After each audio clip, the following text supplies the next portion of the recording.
श्री गणेशाय नमः, श्री कृष्णाय नमः, श्री सरस्वती नमः। देखिए, आज आपको श्रीमद् भागवत महापुराण के 10वें स्कंद का 41वां अध्याय श्रवण कराता हूँ। आप प्रेम से मन लगाकर श्रवण कीजिए।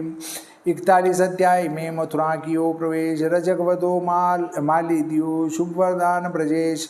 श्री सुखदेव जी बोले कि हे महाराज परीक्षित, इस प्रकार भगवान श्री कृष्णचंद्र ने स्तुति करते हुए अक्रूर जी को जल के भीतर अपना स्वरूप दिखलाया कर फिर जैसे नट अपने स्वांग को दिखलाकर समेट लेता है उसी प्रकार समेट लिया।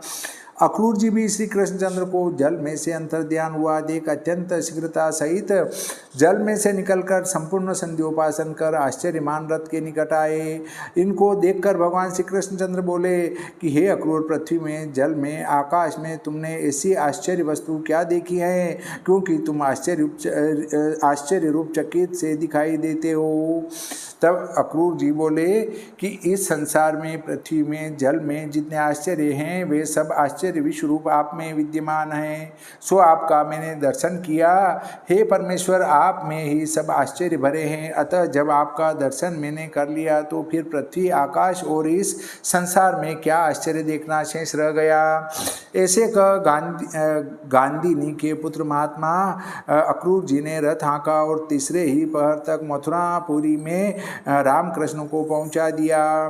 हे राजन, मार्गों में ग्रामों के मनुष्य जहाँ तहाँ इकट्ठे हो कृष्ण बलदेव का दर्शन कर अत्यंत प्रसन्न हुए और उनके रूप से अपनी दृष्टि के हटाने को भी समर्थ न हुए। हे महाराज, इसी बीच में नंदादिक समस्त ब्रजवासी आगे आकर मथुरा के बाग में कृष्ण बलदेव के आने का रास्ता देखने लगे। इसके उपरांत जगत के ईश्वर भगवान श्री कृष्णचंद्र ने उन ब्रजवासियों के निकट आकर नम्र हो कुछ एक मुस्कान सहित अक्रूर से कहा कि हे अक्रूर, तुम आगे रथ को लेकर जाकर पुरी में प्रवेश करो, अपने घर जाओ। हम यहाँ कुछ देर विश्राम लेकर मथुरापुरी को देखेंगे। तब अक्रूर जी बोले कि हे प्रभु, तुम बिना अकेला मैं मथुरापुरी नहीं जाऊँगा। हे नाथ, हे भक्तों पर हित करने वाले, मैं तुम्हारा भक्त हूँ, इसलिए मुझे मत त्यागो। तुम आओ, तुम घर चलें। हे अधोक्षज, हे सूरदोत्तम, आज अपने बड़े भाई बलदेव जी और ग्वाल बालों सहित मेरे घर चलकर मुझे स्नात करो। अपने चरणों की रस से मुझ गृहस्थ के घर को पवित्र करो। हे तुम्हारे चरणों की धोवन से ही मेरे पितृ अग्नि देवता तृप्त हो जाएंगे। देखो, तुम्हारे युगल चरण धोने से राजा बलि का कैसा पवित्र यश हुआ कि जिससे अत्यंत दुर्लभ ऐश्वर्य को प्राप्त हुआ और अनन्य भक्तों को जो गति मिली है वही गति उसने पाई। हे भगवान, तुम्हारे चरणारविंद का धोवन जल गंगा रूप होकर त्रिलोकी को पवित्र करता है। उसी जल को शिव जी ने अपने मस्तक पर धारण किया है और उसी जल के स्पर्श से 60,000 सगर के पुत्र स्वर्ग को चले गए। हे देव, हे जगन्नाथ, तुम्हारी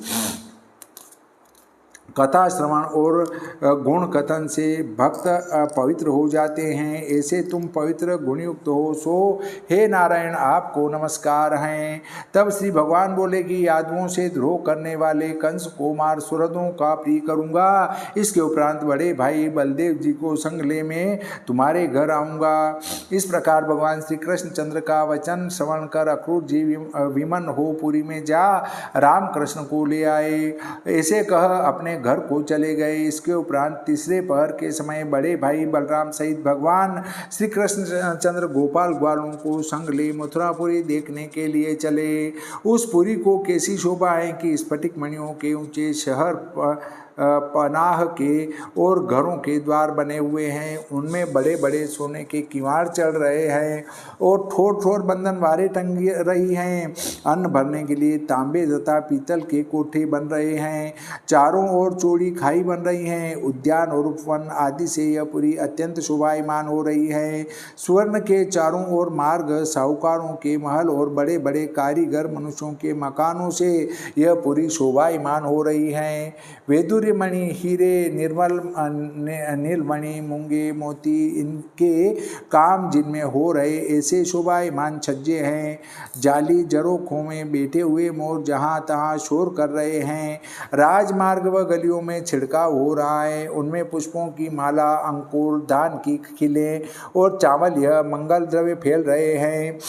चंदन दही से छिड़के फूल जिन पर धरे, ऊपर दीपकों की पंक्ति धरी, आम की डाल जिन पर विराजमान, ध्वजा जिन पर फहरा रही हैं, दरिया के कपड़े जिनकी नारी से बंधे, गहिर सहित केले व सुपारी के वृक्ष जिनके निकट लग रहे हैं।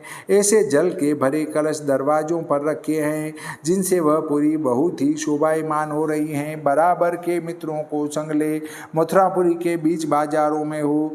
जिस समय वसुदेव नंदन कृष्ण बलदेव निकले उस समय इनको देखने के लिए पुरी की बहुत स्त्रियां दौड़ आई और बहुत सी स्त्रियां देखने की इच्छा से महलों पर चढ़ गई। कोई कोई स्त्री उतावल के मारे ओढ़नियों को पहन, लहंगे को ओढ़, हाथों के गहने पाँव में पहन कर चली आई। कोई एक स्त्री अपने एक हाथ और एक पाँव में ही गहना पहन कर चली आई और एक स्त्री एक कान में कर्णफूल व एक पाँव में पायजेब पहन कर चली आई और कोई स्त्री एक ही आंख में काजल लगा कर आ गई। कोई स्त्री भोजन करते से चली आई और कोई स्त्री अंग में तेल मल रही थी, वह बिना ही स्नान किए चली आई। कोई सोते से ही उठकर चली आई। कोई स्त्री अपने बालक को दूध पिला रही थी, सो सुना कि कृष्ण बलदेव आए हैं, सो बालकों को रोता ही छोड़कर चली आई। मतवाले हाथी के समान पराक्रम वाले कमल दल लोचन भगवान श्री कृष्ण चंद्र ने लीलापूर्वक ही हंसनी चितवनी से उन स्त्रियों का मन चुरा लिया और लक्ष्मी को रमण कराने वाले रूप से उन स्त्रियों की आंखों को आनंद देने लगे। बारंबार बातें सुनकर उन कृष्ण में लगे हैं चित्त जिनके और उनकी चितवन मुस्कान रूपी अमृत का जो सींचना है उससे सत्कार पाने से रोमांच हो आए। ऐसी स्त्रियां भगवान श्री कृष्ण चंद्र को देख नेत्र द्वारा हृदय में ले जाकर आनंद रूप श्री कृष्ण को आलिंगन कर, हे काम लोभादिकों के दंड देने वाले राजा परीक्षित, श्री कृष्ण के बिना मिले ही काम की पीड़ा को त्याग दिया।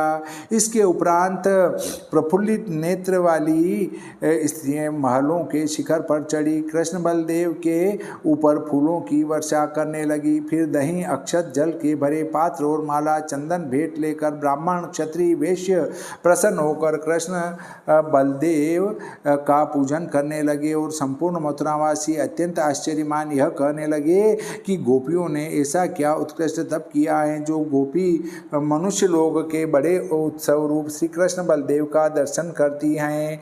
इसके उपरांत भगवान श्री कृष्ण चंद्र ने वस्त्रों को धोने वाला और रंगने वाला मार्ग में आता हुआ एक धोबी देखा और अति नम्रता सहित उसे अति उत्तम धुले हुए वस्त्र मांगे और कहा कि ये धोबी, हमको हमारे योग्य वस्त्र दे दो, कारण कि हम इन वस्त्रों के योग्य हैं और हमें वस्त्र देने से तेरा कल्याण होगा, इसमें संदेह नहीं है। हे राजन, जब इस प्रकार सब ओर से परिपूर्ण भगवान श्री कृष्णचंद्र ने धोबी से वस्त्र मांगे तब अत्यंत क्रोधित हो कंस का सेवक अति घमंडी डांट कर बोला कि नित्य पर्वत और वन के फिरने वाले ऐसे ही कपड़े पहनते हो। हे उद्धत, तुम राजा के वस्त्रों के लिए क्यों मन ललचाते हो? हे मूर्खों, यदि अपना जीना चाहो तो तुम शीघ्र ही यहाँ से निकल जाओ, फिर मत मांगना, क्योंकि राजा कंस के बहुत से सेवक फिरते हैं और जो धूम मचाता है उसे वे मारते हैं, लूटते हैं, बांधते हैं।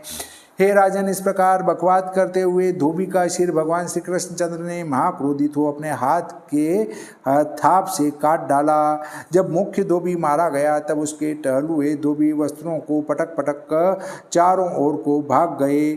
उस समय श्री कृष्ण और बलराम जी मन मानते वस्त्रों को पहनकर बाकी जो रहे सो गोप ग्वालों को दे दिए और जो रहे सो वहीं छोड़ दिए। हे महाराज, इसके उपरांत जिस समय भगवान श्री कृष्ण और ग्वाल बाल सब वस्त्र पहन कर चले, उसी समय प्रसन्न मन एक दर्जी आया।